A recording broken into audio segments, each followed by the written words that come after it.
Staffing की second video start कर रहे हैं, यानी कि recruitment, various types of recruitment और ये सब पढ़ेंगे। उससे पहले की वीडियो या चैप्टर्स जिन्होंने मिस कर दिए हैं तो वो अभी चैनल पे जाओ, प्लेलिस्ट बहुत आराम से बना रखी है आपके लिए। रिवीजन की अलग है, केस स्टडी की अलग है और चैप्टर वाइज भी अलग अलग है, तो आपको बिना किसी परेशानी के आप आराम से देख सकते हो। जितने भी लोगों ने मेरा चैनल सब्सक्राइब नहीं किया या जो नए लोग आए हैं मेरे चैनल पे, वो अभी जल्दी से सब्सक्राइब कर लो जिससे आप कोई भी लेटेस्ट वीडियो मिस नहीं करेंगे। Let's start our video. Recruitment हमारा दो तरीके का होता है, एक होता है इंटरनल और एक होता है हमारा एक्सटर्नल। इंटरनल रिक्रूटमेंट में लेस टाइम लगता है, लेस कॉस्ट लगती है, लेकिन एक्सटर्नल रिक्रूटमेंट में मोर टाइम लगता है और मोर कॉस्ट लगती है, यानी कि कॉस्ट ये ज्यादा होता है। ये विद इन दी ऑर्गेनाइजेशन होता है और ये आउटसाइड दी ऑर्गेनाइजेशन होता है। और इंटरनल रिक्रूटमेंट में हम आगे पढ़ेंगे किन तीन तरीके का होता है, various types of external recruitment. एक दो बता देती हूँ, ट्रांसफर और प्रमोशन। इधर आ जाएगा आपका advertisement, web publishing, casual callers, direct recruitment, काफी तरीके का होता है। फिर उसके बाद ये लेस कॉम्पिटिटिव होता है as compare to external recruitment, ये ज्यादा कॉम्पिटिटिव होता है। उसके बाद यहाँ पे लेस स्कोप होता है किसका, फ्रेश टैलेंट आने का। फ्रेश टैलेंट यानी कि बाहर से नई सोच लाने का, less scope of fresh talent, और यहाँ पे ज्यादा स्कोप होता है। फाइन।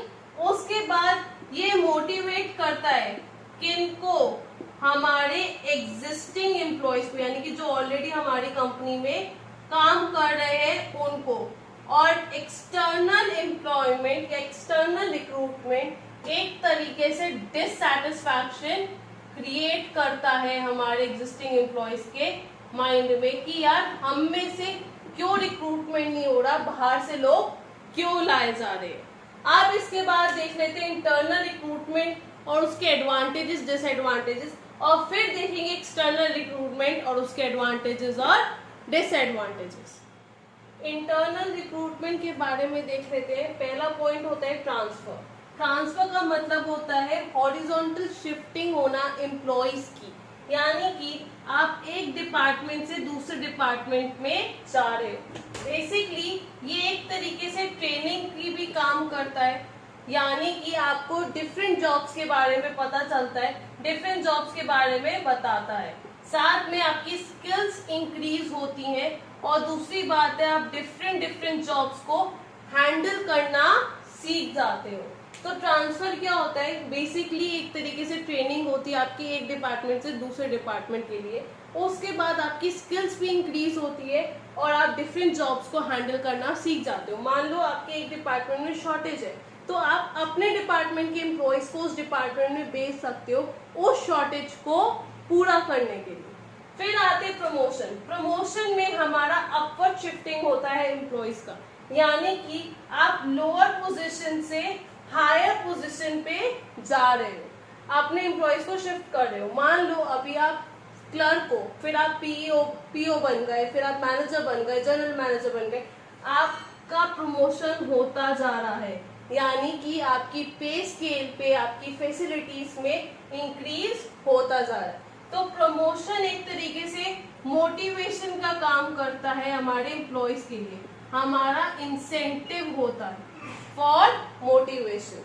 फिर आते हैं डिमोशन पे, ये होता है डाउनवर्ड ट्रांसफर होना हमारे एम्प्लॉयज का, यानी कि हम हायर अथॉरिटी से लोअर अथॉरिटी में ट्रांसफर कर रहे हैं अपने एम्प्लॉयज का। अगर वो काम अच्छा नहीं करते हैं उस केस में ये डिमोशन हो सकता है।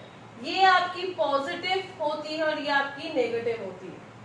क्यों? क्योंकि एम्प्लॉयज यहाँ पे मोटिवेट होते हैं और अच्छे से काम करना पसंद करते हैं और ज्यादा अच्छे से इम्प्रूव करते हैं अपनी परफॉर्मेंस, लेकिन यहाँ लोग डीमोटिवेट हो जाते हैं। फिर इसके एडवांटेजेस देख लेते हैं। पहला एडवांटेज होता है लेस कॉस्टली, क्यों? क्योंकि आपको कोई पैसा खर्च करने की जरूरत नहीं है, आपके पास ऑलरेडी एम्प्लॉयज है जिनको आप जानते हो कि कौन कितने कैलिबर का है, कितने लेवल का है। आप आराम से उनको हायर अथॉरिटी के लिए रिक्रूट करना चाहते हुए नहीं आराम से जज कर सकते, तो ये लेस कॉस्टली होता है। फिर मोटिवेशन जो एम्प्लॉयज, ऑब्वियसली प्रमोशन ट्रेनिंग एक तरीके से मोटिवेट करते हैं एम्प्लॉयज को, जिससे कि वो अपने परफॉर्मेंस इंप्रूव कर पाए। फिर थर्ड है benefit of shifting the personal. क्यों? क्योंकि आप एक नहीं काफी सारी जॉब्स करना इसे सीख जाते हो। मान लो मैं कंपनी में काम करती थी, मैं अकाउंटिंग डिपार्टमेंट में थी, अकाउंटिंग डिपार्टमेंट से मैं मार्केटिंग डिपार्टमेंट का काम भी हैंडल करना शुरू कर दिया मैंने। तो अगर मैं वो कंपनी छोड़ती हूँ, दूसरी कंपनी में ज्वाइन करती हूँ, तो उस कंपनी में मैं अकाउंटिंग के लिए भी और मार्केटिंग दोनों के लिए अप्लाई कर सकती हूँ। जिसमें भी मेरा मन हो उसमें मैं रिक्रूट या वैकेंसी के लिए सिलेक्ट हो सकती हूँ। तो हमें अल्टीमेटली बेनिफिट होता ही है अपने एम्प्लॉयज को शिफ्ट करने के लिए। और टूल ऑफ ट्रेनिंग तो ट्रांसफर होता ही है। फिर डिसएडवांटेज देखते हैं। ये सबसे बड़ा डिसएडवांटेज है, क्योंकि आप स्टॉप कर देते हो नया टैलेंट अपने बिजनेस में आने के लिए। नया टैलेंट, नई सोच, न्यू इनोवेशन सब कुछ नहीं हो पाता। मतलब वही 5-6 साल से जो 4-10 लोग कंपनी चला रहे, वही तरीके से कंपनी चलती जा रही है। लेकिन अब कंपनी को एक्सपैंड होने के लिए, डेवलप होने के लिए कुछ नई सोच की जरूरत है, वरना कंपनी मार्केट से बाहर हो जाएगी। तो इसीलिए ये सबसे बड़ा डिसएडवांटेज होता है इंटरनल रिक्रूटमेंट का। फिर आते हैं not suitable for new enterprises. आपने नई नई कंपनी खोली है, आपने रिक्रूट कर लिए, सिलेक्ट कर लिए लोग, स्टाफ अपना रख लिया, लेकिन अब ये नहीं पता कि वो स्टाफ का कैलिबर कितना है। आप कैसे इंटरनल रिक्रूटमेंट करोगे? आप कर ही नहीं सकते, अभी तो वो काम करना शुरू हुए, इसीलिए आपको एक्सटर्नल रिक्रूटमेंट पे जाना चाहिए। फिर है लैक ऑफ कंपटीशन।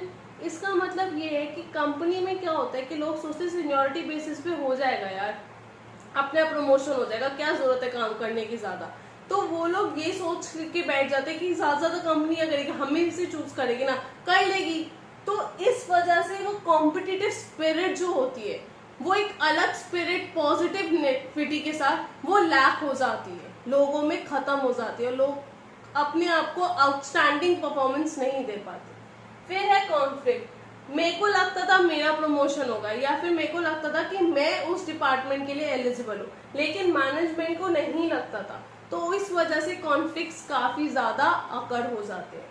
और लास्ट है, जब बताओ कंपटीशन नहीं होगा, आप काम अच्छे से नहीं करोगे, कॉन्फ्लिक्ट चलेंगे, तो अल्टीमेटली हमारी प्रोडक्शन और प्रोडक्टिविटी पे अफेक्ट पड़ेगा ही पड़ेगा। अब इसके बाद देख लेते हैं एक्सटर्नल रिक्रूटमेंट कितने तरीके के होते हैं और फिर उसके एडवांटेजेस और डिसएडवांटेजेस। चलो एक बार देख लेते हैं एक्सटर्नल रिक्रूटमेंट क्या होता है, फिर उसके बाद देखेंगे एडवांटेजेस और डिसएडवांटेजेस उसके। पहला होता है कैंपस रिक्रूटमेंट। क्या कंपनीज क्या करती हैं बड़ी बड़ी, वो ये करती है कि जितने भी अच्छे कॉलेजेस होते हैं, नंबर 1 कॉलेजेस होते हैं डिफरेंट प्रोग्राम्स में, उनके साथ टाई अप कर लेती है, जिससे कि वो आए आपके कैंपस में और आपके लोग कैंडिडेट्स को रिक्रूट करके ले जाए। सेकेंड है management consultants and placement agencies. इसमें ये जो प्लेसमेंट एजेंसीज है, ये फी चार्ज करती हैं रिक्रूटमेंट के। ये क्या करती हैं, जब भी कंपनी को जरूरत पड़ती है अपने वैकेंसी के लिए लोगों को हायर करने की, ये प्लेसमेंट एजेंसीज को कॉल करती हैं और जितने भी कैंडिडेट्स यहाँ पे लिस्टेड होते हैं उनसे इंटरव्यू लेती है और फाइनली लोग सिलेक्ट कर लेती है। थर्ड है एम्प्लॉयमेंट एक्सचेंज। इसमें क्या होता है कि आप अपने कैंडिडेट्स, हम लोग खुद जाके एम्प्लॉयमेंट एक्सचेंज में अपने आप को रजिस्टर करा देते हैं। फिर उसके बाद company at the time of vacancy इन पे कॉल करती है और फाइनली इनसे कैंडिडेट्स ले लेती हैं। यहाँ पे जो काम होता है वो अनस्किल्ड के लिए भी होता है और स्किल्ड भी होता है। लेकिन डिसएडवांटेज क्या है कि ये इनका डाटा कभी कभार अप टू डेट नहीं होता, तो हमें कैंडिडेट्स मोस्टली अच्छे नहीं मिलते, यानी कि रेलेवेंट नहीं मिलते। तीसरा है एडवर्टीजमेंट। ये हमारा लार्जेस्ट सोर्स है। दैट मीन्स कि ये वाइडर रेंज पे हम लोगों को कांटेक्ट कर पाते हैं एडवर्टीजमेंट के लिए। लेकिन इसमें डिसएडवांटेज क्या है कि हमारे प्लस फ्लड ऑफ रिस्पॉन्स आ जाता है, जिसकी वजह से जो लोग इररेलेवेंट भी होते हैं उनके भी रिस्पॉन्सेज हमारे पास आने शुरू हो जाते हैं। फिर है डायरेक्ट रिक्रूटमेंट, ये लेस कॉस्टली होता है। ये क्या करते हैं, सिंपली आपकी जो कंपनी की बाहर का गेट होता है वहां पे एक नोटिस बोर्ड लगा देते हैं और उस नोटिस बोर्ड पे एक नोटिस आ जाता है कि हमें इतने वर्कर्स चाहिए, और फाइनली जो लोग खाली होंगे, जितनी भी लेबर्स ऐसी घूम रही है, वो यहाँ पे आके रिक्रूट हो जाते हैं, काम करना शुरू कर देते हैं। ये बेसिकली इसलिए किया जाता है जब हमारे परमानेंट वर्कर्स एब्सेंट हो या फिर हमारे पास बहुत सारा ऑर्डर हो जो अभी जाना है, तब हम डायरेक्ट रिक्रूटमेंट का यूज करते हैं, लेकिन सिर्फ और सिर्फ अनस्किल्ड के लिए। फिर आते हैं 6th लेबर कॉन्ट्रैक्टर्स।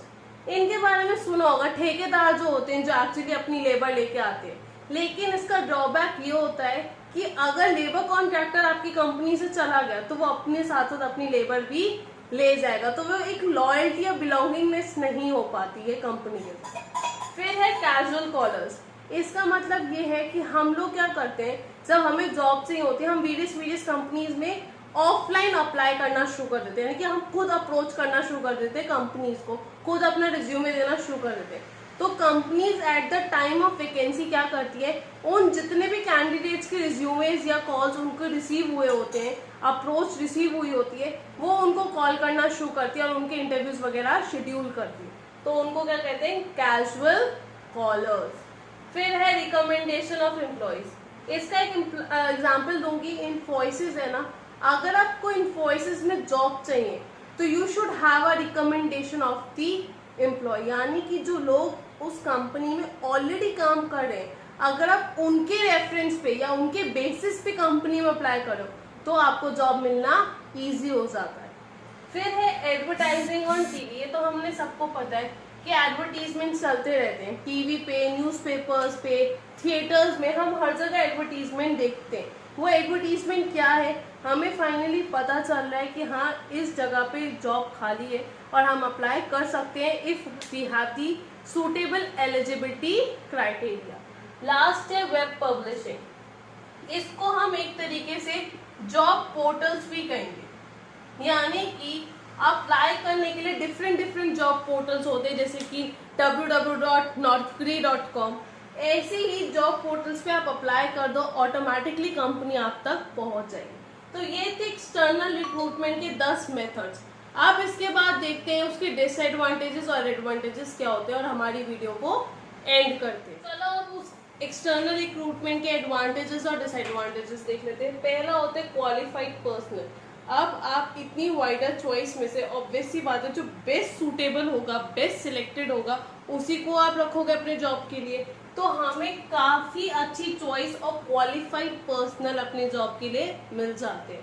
दूसरा वाइडर चॉइस।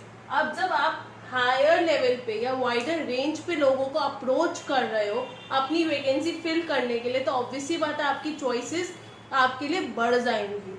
फिर है फ्रेश टैलेंट, यानी कि जो इंटरनल रिक्रूटमेंट में नहीं मिलता वो यहाँ पे मिल जाता है। क्यों? क्योंकि हम बाहर की दुनिया से रिक्रूटमेंट कर रहे हैं।